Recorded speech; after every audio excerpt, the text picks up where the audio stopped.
लड़की में। कर ले भाई मेल। चलो किसी की बहन बेटी क्या? अबे चल फट्टू।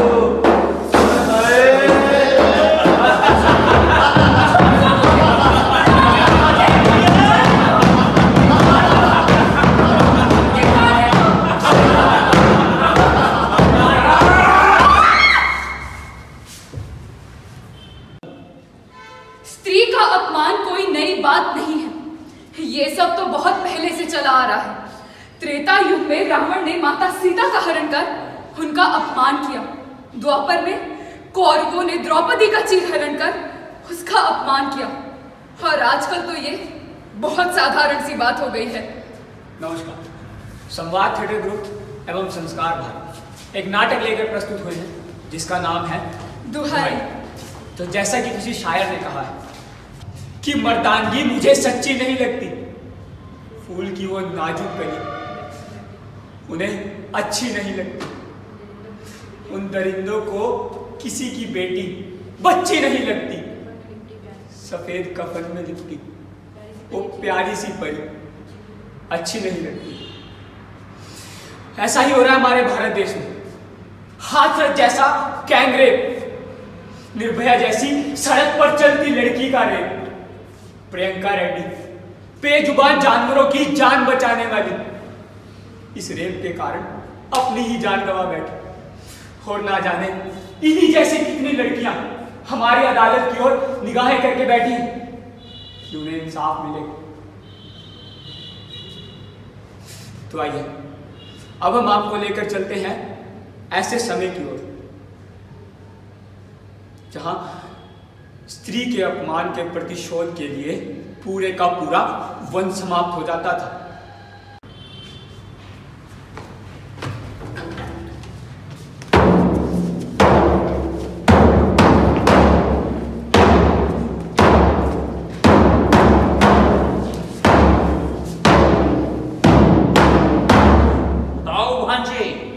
क्या चाहिए?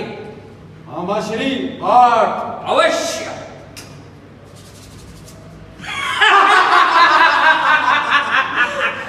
मेरे बच्चे, नंदनवन तुम्हारा हुआ। अब बताओ युधिष्ठिर, तुम किसे दांव पर लगाना चाहोगे? मैं खुद को दांव पर लगाता हूँ।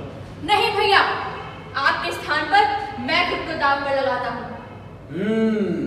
तो ठीक है, हम अपने छोटे अनुज विकर्ण को दांव पर लगाते हैं। तो मामाश्री दांव खेला जाए, और इस बार मुझे चाहिए 6। अवश्य मेरे पुत्र।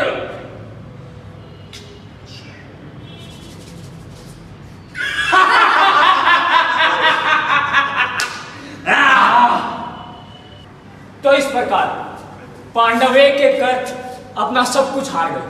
सर्वप्रथम सहदेव, नकुल, भीम, अर्जुन और अंत में युधिष्ठिर, और फिर हुआ एक आखिरी दाव।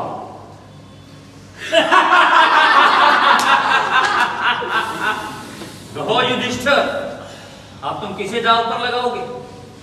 मेरे पास दांव पे लगाने के लिए कुछ नहीं है ना, अनमोल वस्तु पांचाली। मेरे बच्चे, युधिष्ठिर, तुम इस समय हमारे दास हो। बैठ जाओ।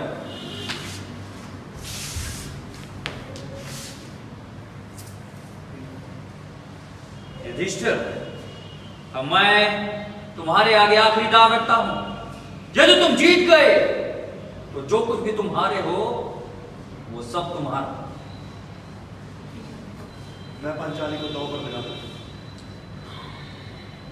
तो ठीक है मामाश्री, दांव लगाओ, और इस बार मुझे चाहिए 5। अवश्य मेरे पुत्र।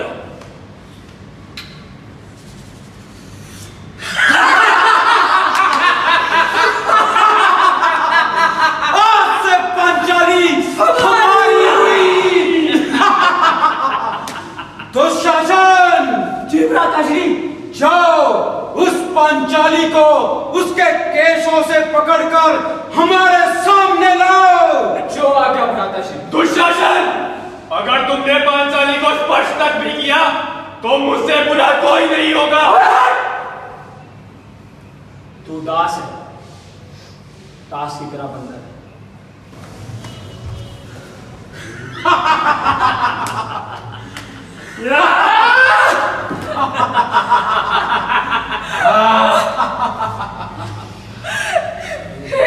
पुत्र सहदेव, नकुल, भीम, युधिष्ठिर और अर्जुन आप भी मौन हैं। हे सभा में उपस्थित गुरु द्रोण, पितामह भीष्म और कृपाचार्य, आप अपनी आंखों के सामने ऐसा अनर्थ होते कैसे देख सकते हैं? और महाराज धृतराष्ट्र, आपके राज्य में आपकी कुलवधू के साथ ऐसा अनर्थ हो रहा है और आप मौन हैं। पांचाली, तू कुलवधू कैसे हो सकती है? तू तो हमारी दास है। और 5 पतियों के साथ सोने वाली औरत कभी कुलवधू नहीं हो सकती। बैठ मेरी जांघ पर। आप सभी सज्जन पुरुषों के सामने ये मुझे अपमानित कर रहा है और आप सब मौन हैं। चुप! दुशासन, श्री भ्राता श्री। इसे इसी भरी सभा में निर्वस्त्र किया जाए। जो आज्ञा भ्राता श्री।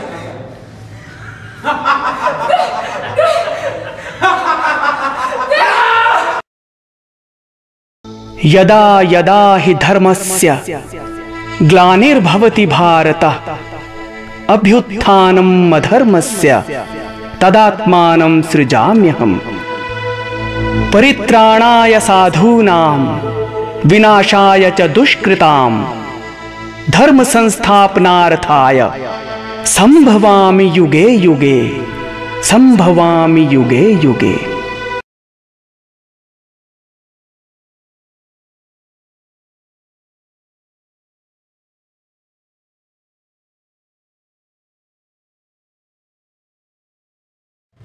मैं पांचाली ये प्रण लेती हूँ कि जब तक मैं दुशासन के रक्त से अपने केश ना धोलूं, तब तक मैं अपने केश नहीं बांधूंगी, नहीं बांधूंगी, नहीं बांधूंगी।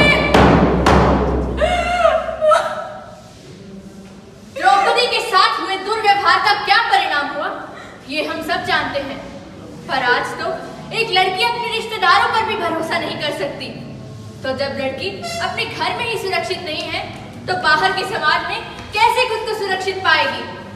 आइए दिखाते हैं आपको। बेटा रिया। हाँ जी मम्मा। क्या कर रही हो? मैं पढ़ रही हूँ। पढ़ रही हो? हाँ जी। अच्छा, मैं ऑफिस के लिए लेट हो रही हूँ। हाँ, तो तुम टाइम से खाना खा लेना। ओके मम्मा, मैं खा लूंगी। और किसी अनजान को अंदर बताने देना। ठीक है मम्मा, क्यों टेंशन ले रहे हो? चलो, ध्यान रखना। ओके मम्मा, बाय बाय। अच्छा, कुंडे लगा लो। ओके मम्मा, जाओ, बाय बाय। टिंग टोंग। कौन आगे पढ़ने भी नहीं देते? कौन है? बेटा मैं हूँ। अच्छा, आ चाचा जी। हाँ, दरवाजा खोलो जल्दी से। नमस्ते चाचा जी। नमस्ते बेटे, नमस्ते। और कैसे हो? मैं ठीक हूँ, आप कैसे हो? मैं भी ठीक हूँ। भाभी नजर नहीं आ रहे। मम्मा तो ऑफिस गए हैं। अच्छा, ऑफिस गए हैं? हाँ जी। क्या बात है। और कोई है घर में? जी हाँ, कोई भी नहीं है। कोई भी नहीं है? क्या बात है, शाबाश। और बेटा कैसी चल रही है पढ़ाई? अच्छी चल रही है चाचा।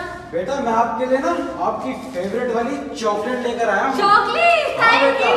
कैसी है? अच्छी है। हाँ ठीक है चाचा। बेटा मैं आपको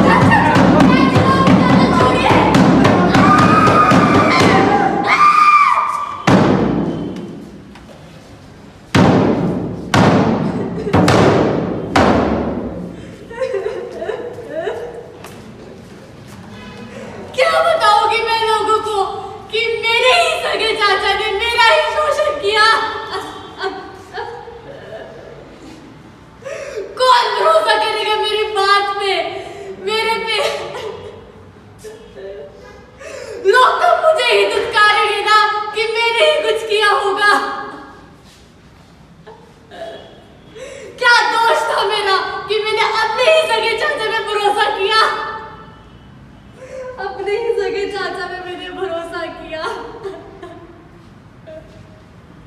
कौन भरोसा करेगा मेरे पे, कौन भरोसा करेगा?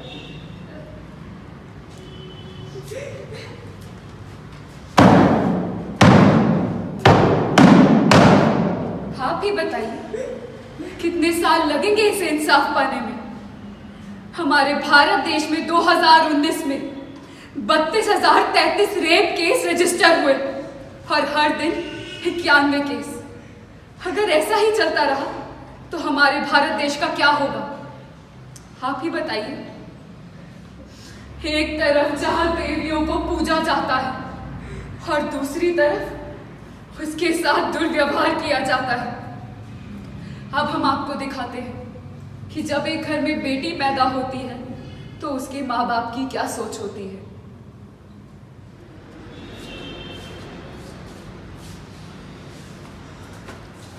मुबारक हो, आपके घर लक्ष्मी हुई है। जी धन्यवाद।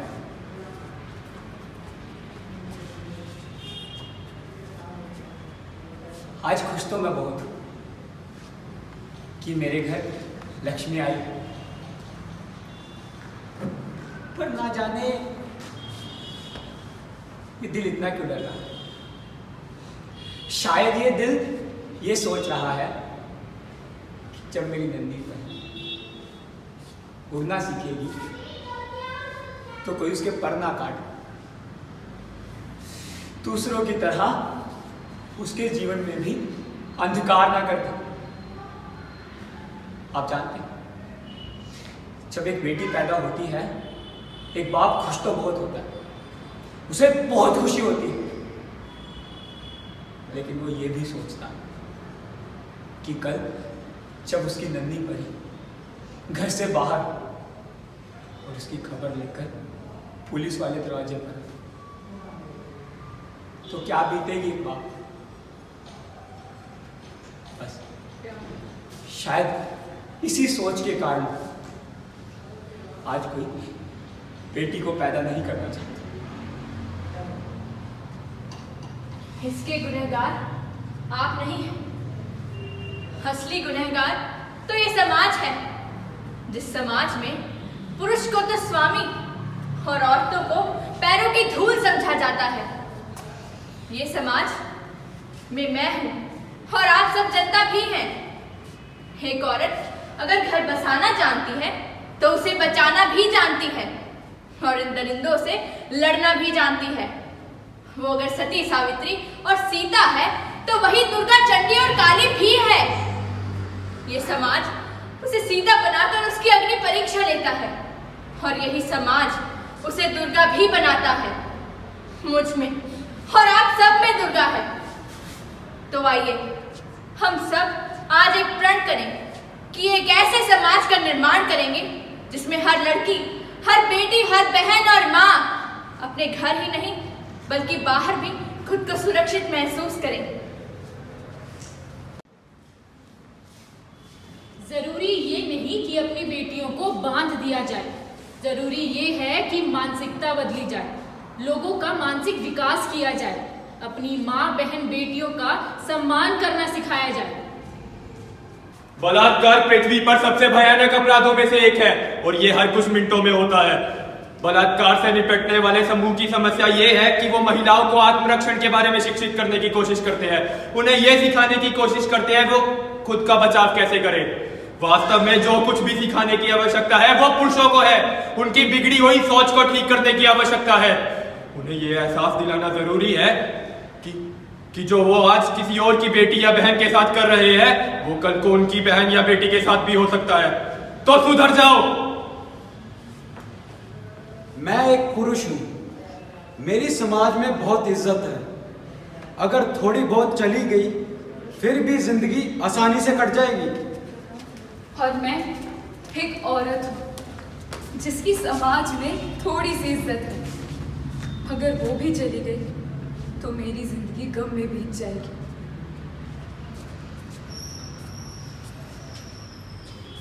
तो जैसा किसी शायर ने कहा है, क्या कहा, बाजारू है वो, तुम भी तो खरीदार हो। तवायफ उसे कहते हो, सोच से तुम बीमार हो, उसके जिस्म से खेलते हो, कहाँ के इज्जतदार हो। उसकी रूह आबे ज़मज़म है। तुम भी तलबगार, कुछ और कसीदे पढ़ूं तुम्हारे, या आप शर्मसार हो? कुछ और कसीदे पढ़ूं तुम्हारे, या आप शर्मसार? या आप शर्मसार। तो ये थी प्रस्तुति संवाद थिएटर ग्रुप एवं संस्कार भारती की तरफ से। धन्यवाद।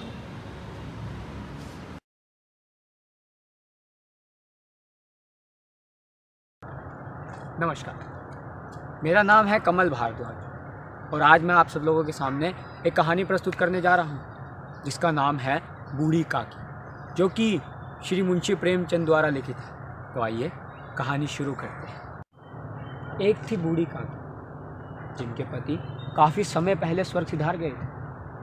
उनके बच्चे भी जवान होकर चल बसे। उनका इस दुनिया में केवल एक भतीजा ही था जिसने बूढ़ी अम्मा की सारी संपत्ति अपने नाम लिखवा ली थी।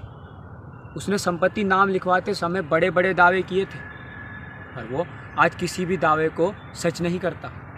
अब आपने तो सुना ही होगा कि बुढ़ापा बचपन जैसा हो जाता है।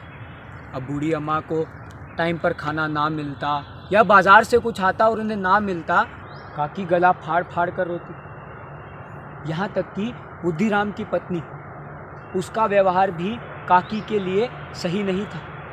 माँ बाप का ऐसा व्यवहार देखकर बच्चों ने भी काकी के साथ दुर्व्यवहार करना शुरू कर दिया।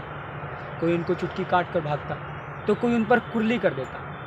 पूरे परिवार में केवल एक बुद्धिराम की छोटी बेटी लाडली ही थी जो काकी से प्रेम करती थी। एक बार की बात, बुद्धिराम के बड़े बेटे का तिलक था। घर में मेहमानों का टाका लगा हुआ था। मेहमान चारपाई पर विश्राम कर रहे थे। घर में औरतें गाने गा रही थी। बाहर कढ़ाई चढ़े हुए थे। कढ़ाओं में पूरी और कचौरियाँ तल रही थी। मसालेदार तरकारी पक रही थी। चारों ओर पकवानों की खुशबू फैली हुई थी। बूढ़ी काकी अपने कमरे में बैठी थी। वो सुगंध बूढ़ी काकी के नाक तक पहुंची। बूढ़ी काकी ने मन ही मन सोचा, जब रोटी तो पेट भर मिलती नहीं तो ये पूरी, कचौरी और तरकारी कहाँ से मिलेगी। लेकिन बूढ़ी काकी स्वयं को रोक नहीं पाई। वो बड़ी कठिनाई से अपने बिस्तर से उठी और रेंगती हुई कढ़ाई के पास जाकर बैठ गई। रूपा सुबह से ही काम में व्यस्त थी तो उसका दिमाग वैसे ही खराब था। अब उसने बूढ़ी काकी को कढ़ाई के पास देखा और उन्हें झकझोर दिया कि तुम यहाँ क्या कर रही हो? अभी भगवान को भोग नहीं लगा, मेहमानों ने खाना नहीं खाया और घर के लोग पहले कढ़ाई के पास आके बैठ गए। तुम कोई देवी हो क्या जो हम तुम्हें भोग लगाएंगे? बूढ़ी माँ को बड़ा अफसोस हुआ और वो रेंगती हुई वापस अपने कमरे तक पहुँच गई और अपने मन ही मन सोचने लगी, सही तो कहा बहू ने, आखिर गलत ही क्या कहा है। जब अभी भगवान को भोग नहीं लगा, मेहमानों ने खाना नहीं खाया तो घर के लोग कैसे खा सकते हैं। मैं ही बावरी थी जो इतनी शीघ्रता कर बैठी। वो खुद को कोसने लगी और अपना मन समझाने के लिए गाना गुनगुनाते लगे। एक एक पहर एक एक वर्ष के समान प्रतीत हो रहा था। बूढ़ी अम्मा को गुनगुनाते हुए काफ़ी समय बीत गया। बूढ़ी अम्मा ने तो सोचा कि आसपास मेहमानों की आवाज़ें आनी तो बंद हो गई, फिर बहू ने मुझे क्यों नहीं बुलाया। बूढ़ी अम्मा ने सोचा कि मैं तो घर की सदस्य हूँ, मुझे कोई क्यों बुलाएगा, मैं खुद ही जाती हूँ और अपना खाना डालकर खा लेती हूँ। बूढ़ी अम्मा बड़ी प्रसन्नता से उठी और रेंगती हुई बाहर जा पहुँची। बाहर मेहमानों का ताका लगा हुआ था। उनमें से एक उठकर बूढ़ी अम्मा को बोला, ए बुढ़िया, तू यहाँ क्या कर रही है? दूसरे ने कहा, ना जाने कैसी कैसी बीमारियां फैलाएगी। ये सारा वृत्तांत बुद्धिराम देख रहा था। बुद्धिराम ने गुस्से में थाल पटका और बूढ़ी माँ को पकड़कर उनके कमरे में घीर दिया और सारे परिवार ने निश्चय किया कि आज बूढ़ी अम्मा को खाना नहीं मिलेगा। बूढ़ी अम्मा बेचारी अपने कमरे में बैठी रो रही थी, सिसक रही थी लेकिन उनकी कौन सुनने वाला था। उन्हें ख्याल आया कि आज तो मुझे लाडली ने भी नहीं पूछा, पर ऐसा नहीं। लाडली ने अपने हिस्से की पूरियां बचा कर रखी थी और उन्हें छुपा दिया था कि जब अम्मा सो जाएगी तब मैं जाकर वो पूरियां काकी को खिला दूँगा। वो चारों चारपाई पर सोए हुए थे। जब लाडली को ये निश्चित हुआ कि माँ सो गई है, वो उठी। उसने जाकर पूरियां निकाली और बूढ़ी अम्मा को हिलाया। काकी, काकी, ये देखो हम तुम्हारे लिए पूरी लेकर आए हैं। बूढ़ी अम्मा उठी और उसे बोला, क्या तुम्हारी माँ ने भेजी है? लाडली थोड़ा मायूस हुई और उसने कहा, नहीं, ये मेरे हिस्से की पूरियां हैं काकी, तुम खा लो, मुझे भूख नहीं है। बूढ़ी अम्मा ने उसे अपनी गोद में बिठाकर खूब प्यार दिया और वो पूरियां खानी शुरू कर दी। अब आपने तो एक कहावत सुनी होगी कि ऊँट के मुंह में जीरा। बूढ़ी माँ के लिए वो 4 पूरियां इसी समान थी। उन 4 पूरियों से बूढ़ी काकी की भूख और बढ़ गई। उन्होंने लाडली से कहा, जाओ माँ से और मांग लाओ। लाडली ने कहा, नहीं, अगर मैं गई तो माँ मारेगी, माँ सोई है। बूढ़ी काकी ने दोबारा उस बर्तन को टटोला, किंतु उसमें खुरचन के अलावा और कुछ नहीं था। बूढ़ी काकी ने लाडली से कहा कि मुझे उस जगह ले चलो जहाँ मेहमानों ने खाना खाया था। लाडली ने ऐसा ही किया। उसने बूढ़ी काकी का हाथ अपने कंधे पर रखा और उन्हें अपने साथ ले चली। जहाँ मेहमानों की जूठन पड़ी थी, बूढ़ी काकी को वहाँ बिठाया और बूढ़ी काकी उस जूठन में से पूरियाँ उठा उठा कर खाने लगी। जब बूढ़ी काकी वो पूरियाँ खा रही थी, इतनी ही देर में लाडली की माँ उठ खड़ी। उसने इधर उधर लाडली को ना पाकर उसे तलाश करने की सोची।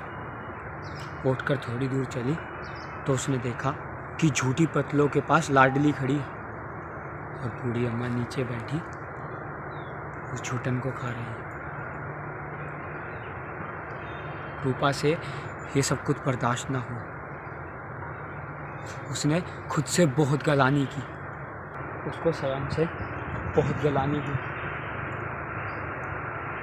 उसने सच्चे हृदय से दोनों हाथ भगवान की तरफ करकर बोला, हे भगवान, जिसकी संपत्ति से हमें इतना आय हो रहा है,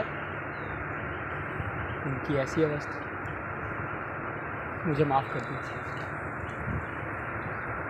आइंदा मैं ऐसा कुछ नहीं करूँगी जिससे कि इनका कुछ बुरा। वो जल्दी से गई। उसने खाना भंडार से खाना निकाला और जाकर बड़े दुखी मन से बूढ़ी अम्मा को बोला, अम्मा ये लीजिए, और आज तक जो भी हुआ है उसके लिए मुझे माफ़ कर दीजिए। आज हज़ारों लोगों ने यहाँ खाना खाया, लेकिन जिसकी वजह से ये भोजन बना, जिसके पैसों से ये भोजन बना, वो वृद्ध बुजुर्ग औरत मेरी वजह से भूखी। मुझे माफ़ कर दीजिए। और ये कहते ही उसने बूढ़ी अम्मा को खाना दे दिया। बूढ़ी अम्मा खाना पाकर इस प्रकार खुश हुई जैसे कोई छोटा बच्चा खिलौना पाकर खुश होता है। बूढ़ी अम्मा सारा दुख दर्द सब भूलकर बड़ी मग्न होकर वो खाना खा रही थी और भोला राम और उसके परिवार को दुआएं दे रही थी। ये सारा वृतांत रूपा बैठी देख रही थी। तो ये थी कहानी श्री मुंशी प्रेमचंद द्वारा लिखित बूढ़ी काकी। धन्यवाद।